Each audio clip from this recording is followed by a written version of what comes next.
Across the low country, central Indiana will have no issues with travel. Kyle's going to look around, though, and these clouds mean something. The clouds that are streaming in from the west, you're looking over White River. Temperatures above freezing, and we're dry for now. Let's talk about these regional conditions. Within state lines, we're dry. Once you leave the state, though, you may run into some snow and rain. More on that in 1 second. 28 in Peru, 29 in Lafayette. Temperatures, as you can see down to the south, comfortably above the freezing mark. It's all about the evening planner, where temperatures slowly change down to around 30 by 10 o'clock with a light wind. Kyle's focused on outside of state lines and travel conditions. And Kevin, that's really where things get a little more tricky, especially as you work your way to the west back into Illinois.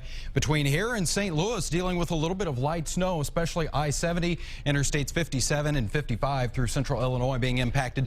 All of this very light, any accumulation under an inch, but not going to take too much, of course, to slicken up the roadways there a little bit. So here's a look at TrueCast by 7 o'clock, and initially it looks like this is trying to work towards central Indiana, but kind of dries up and is going to spin through the Evansville area. So if your travels take you that way, about midnight tonight, you'll be driving through a little bit of that light snow, and that will move right along and just to the south of Louisville, it appears, before it starts to really kind of fall apart.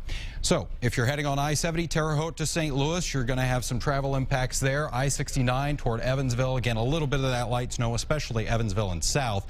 And then south of Louisville on I-65, you'll run into that mess. Speaking of a mess, look at the northeast. That's where we've got snow from around Boston, right on that rain snow line from New York City down into the nation's capital, and portions of Maine, where they are seeing 1 to 2 inch per hour snowfall rates. Incredible mess up there in the northeastern portion of the country.